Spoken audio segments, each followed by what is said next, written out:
সবাইকে হ্যালো।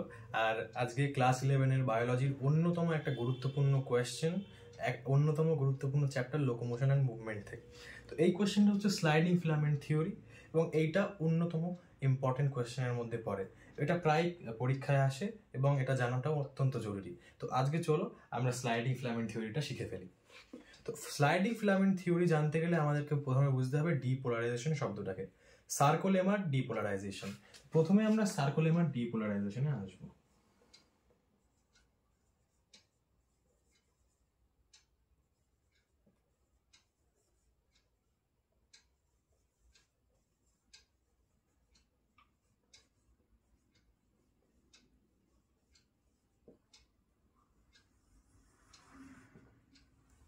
তো সার্কোলেমা জিনিসটা হচ্ছে পেশিকোষের কোষ পর্দার ন্যায় আচরণ করে। তো এইবার আমরা যদি এখানে একটা পেশিকোষ এঁকে ফেলি, তো এটা ধরো ইন্ট্রাসেলুলার স্পেস অথবা ইন্ট্রাসেলুলার ফ্লুইড বললাম, আর এটা হচ্ছে এক্সট্রা সেলুলার ফ্লুইড। এবার এটা হয়তো তোমরা অলরেডি জানো, অথবা এখন জেনে নাও যে extra cellular fluid, sorry ECF হবে। এক্সট্রা সেলুলার ফ্লুইড হচ্ছে Na+ এর সমুদ্র। এখানে প্রচুর পরিমাণ Na+ থাকে, প্রচুর পরিমাণ Na+ এর সমুদ্র হচ্ছে ইসিএফ। তো এইবার ব্যাপারটা কি হয়, ধরো এখান থেকে আমি একটা নিউরন আঁকছি, জাস্ট একটা নিউরন। তো দেখা যাচ্ছে এখান থেকে নিউরন থেকে যদি উদ্দীপনাটা এই পেশিকোষে আসে, তো সার্কোলেমা কি হয়, ডিপোলারাইজেশন হওয়া শুরু করে তার। অর্থাৎ যখনই এই উদ্দীপনাটা এখানে আসলো, তখনই Na+ এর র্যাপিড ইনফ্লাক্স হয় পেশিকোষের মধ্যে, যার ফলে একটা বিভব পার্থক্য তৈরি হয়, এবং এটাকেই আমরা ডিপোলারাইজেশন বলে চিহ্নিত করছি। এবার এরপরে আসল খেলাটা এর পরে শুরু হবে। এবার নেক্সট যে পয়েন্টটা আসবো সেটা হচ্ছে টি টিউবুল স্থিত Ca+ চ্যানেল খুলে যাওয়া। এবার এখানে একটা পেশিকোষ আমি এঁকেছি। এখানে জেড লাইন অবশ্যই তোমরা জানো, অ্যাক্টিন মায়োসিনের গঠন পড়ে থাকলে, এবং পেশিকোষের সাধারণ যে গঠনটা সেটা যদি পড়ে থাকো তাহলে জেড লাইন অবশ্যই জানো। এবার দুটো জেড লাইনের মধ্যবর্তী অংশকে আমরা সার্কোমিয়ার বলে থাকি। এইবার যখনই ডিপোলারাইজেশনটা হচ্ছে, তখন এর মধ্যে যে এন্ডোপ্লাজমিক রেটিকুলাম থাকে, অর্থাৎ পেশিকোষের মধ্যে এন্ডোপ্লাজমিক রেটিকুলাম অবশ্যই থাকবে, সব কোষেই থাকে, এখানেও থাকবে। তো এখানে একে একটা বিশেষ নামে ডাকা হয়, সেটা হচ্ছে সার্কোপ্লাজমিক রেটিকুলাম। এবার আমি যদি এইখানে পেশিকোষের একটা এন্ডোপ্লাজমিক রেটিকুলাম মতন যদি কিছু একটা আঁকার চেষ্টা করি, তবে মন্দ হয় না, ভালো হয়নি, ধরে নাও এটা এন্ডোপ্লাজমিক রেটিকুলাম। তো এখানে যে Ca+ চ্যানেল থাকে, যেই ডিপোলারাইজেশনটা হলো না, এই যে Na+ গুলো ঢুকলো ভিতরে, এর ফলে এই সার্কোপ্লাজমিক রেটিকুলামের মধ্যে Ca+ চ্যানেল থাকে, এবং টি টিউবিউলের মধ্যে যে সমস্ত Ca2+ চ্যানেল থাকে সেগুলো উন্মুক্ত হয়ে যাচ্ছে, যার ফলে Ca2+ চারিদিকে ছড়িয়ে পড়ছে। এরপরে এর জন্য আরো একটা জিনিস হচ্ছে, যেটা হচ্ছে এই Ca2+ যুক্ত হয়ে যাচ্ছে ট্রোপোমায়োসিন এবং ট্রোপোনিনের অ্যাক্টিভ সাইটের মধ্যে।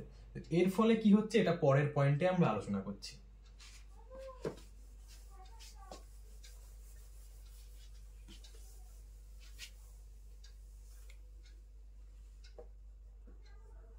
এবার আমরা আগে যে আলোচনাটা করছিলাম সেটা হচ্ছে এই যে Ca2+ ক্রিয়া করবে ট্রোপোনিন এবং ট্রোপোমায়োসিনের উপরে। এটা একটা অ্যাক্টিন তন্তু আমি ধরে নিচ্ছি, এবং অ্যাক্টিন তন্তুর উপরে ট্রোপোনিন যে প্রোটিন থাকে সেটাও আমি দেখিয়েছি। এইগুলো হচ্ছে ট্রোপোনিন।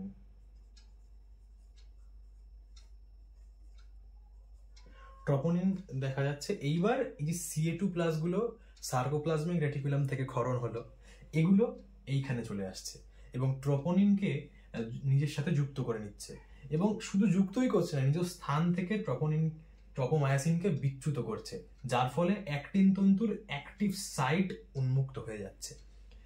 ট্রোপোনিন কি করছে, Ca+ এর সাথে যুক্ত হচ্ছে, যুক্ত হয়ে troponin C, actually troponin C একটা বিশেষ প্রকার ট্রোপোনিনের, সেটা ট্রোপোনিন সি Ca2+ কমপ্লেক্স গঠন করে। এবং কটা Ca+ থাকে, চারটে থাকে। 4টি Ca2+ ট্রপোনিন সির সাথে যুক্ত হয়ে ট্রপোনিন সি Ca2+ কমপ্লেক্স গঠন করছে, যার ফলে এখানে ট্রপোনিন ট্রপোমাইসিনকে নিজ জায়গা থেকে সরিয়ে দিচ্ছে এবং অ্যাক্টিন তন্তুর অ্যাক্টিভ সাইটটা উন্মুক্ত হয়ে যাচ্ছে। এইবার এখানে আরো একটা বিশেষ কার্য সম্পাদন হতে চলেছে।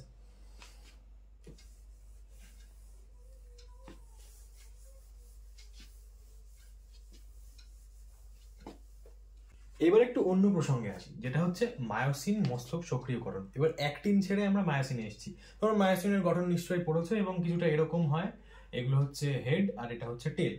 তো এইবার এই মায়োসিনের যে মস্তক থাকে এখানে কিছু অ্যাক্টিভ সাইট থাকে। এবার এই অ্যাক্টিভ সাইটগুলোতে একটা বিশেষ এনজাইম থাকে, জানো কি? এটিপিএজ এনজাইম। এটিপিএজ এনজাইম এই সক্রিয় স্থানে থাকে। এইবার কি হয়, মায়োসিন মস্তকে এটিপি এসে আদ্র বিশ্লেষিত হয়। এটিপি আসলো, এটিপি ভেঙে তৈরি হলো এডিপি এবং অজৈব ফসফেট, যার ফলে কিছু পরিমাণ শক্তি উৎপন্ন হয়। এটিপি তো এখানে আমরা বলি এনার্জি কারেন্সি। তো এটিপি ভাঙলে শক্তি তো উৎপন্ন হবে প্লাস এনার্জি। এবার এই যে এনার্জিটা হলো, এর ফলে কিছু তো হবে, শুধু শুধু তার এনার্জিটা তৈরি হয়নি না। এনার্জিটা কি করবে? এই মায়োসিন মস্তকের সক্রিয়করণ ঘটিয়ে দেবে। এগুলো আমি বলছি, লিখছি না, তোমরা লিখতে পারো নোটে। মায়োসিন মস্তকের সক্রিয়করণ হবে, যার ফলে এটা একটা অ্যাক্টিভ বাইন্ডিং সাইট রূপে পরে পরিগণিত হতে চলেছে।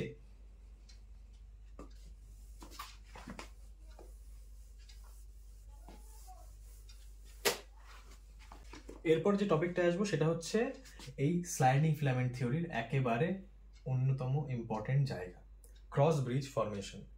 এইবার এখানে আমরা যেটা আলোচনা করেছিলাম, মায়োসিন মস্তক এটিপি কে ভেঙে এডিপি এবং পিআই তৈরি করেছিল এবং যার ফলে কিছু শক্তি উৎপন্ন করেছিল, যার ফলে এই মস্তকটা উচ্চ শক্তি সম্পন্ন অবস্থা পেয়েছিল। এইবার এর আগে আমরা দেখেছি অ্যাক্টিনে যেহেতু ডিপোলারাইজেশন হয়েছিল, সেজন্য এটাও উচ্চ শক্তি অবস্থা লাভ করেছিল এবং বাইন্ডিং এর জন্য তৈরি হয়েছিল। এইবার কি হয়, ক্রস ব্রিজ ফরমেশন হয়, মায়োসিন হেড এবং অ্যাক্টিনের মধ্যে বাইন্ডিং তৈরি হয়ে যায়। এইবার হয় একটা জিনিস দেখো, একটা আমি অ্যাক্টিন হচ্ছে, এটা মায়োসিন নিয়ে নিলাম। তো এবার সার্কোমিয়ারের কেন্দ্র কোনটা? মায়োসিন হেড এদিকে, তাহলে সার্কোমিয়ারের কেন্দ্র হবে এই দিকটাতে। এবার পাওয়ার স্ট্রোক বলে একটা জিনিস হয়, যে মায়োসিন যেটা যুক্ত হয়েছে মায়োসিন হেড, এবার বলপূর্বক সার্কোমিয়ারের কেন্দ্রের দিকে টেনে নিয়ে আসবে, যার ফলে অ্যাক্টিনটা সংকুচিত হবে, মায়োসিনও সংকুচিত হবে এবং যার ফলেই এই স্লাইডিং ফিলামেন্ট তৈরি হচ্ছে। স্লাইডিং ফিলামেন্ট কিন্তু একেই বলে। এই যে পাওয়ার স্ট্রোক দিচ্ছে, এই পাওয়ার স্ট্রোকের ফলে পেশিটা সংকুচিত হয়ে আসছে এবং পেশি আসলে সংকোচন সম্পন্ন হয়ে যাচ্ছে। এটাই ছিল স্লাইডিং ফিলামেন্ট থিওরি এবং এটাই ছিল last point. That's all for today. দেখা হচ্ছে অন্য কোনো ভিডিওতে অন্য কোনো ইন্টারেস্টিং টপিক নিয়ে। ততক্ষণের জন্য ভালো থাকবে।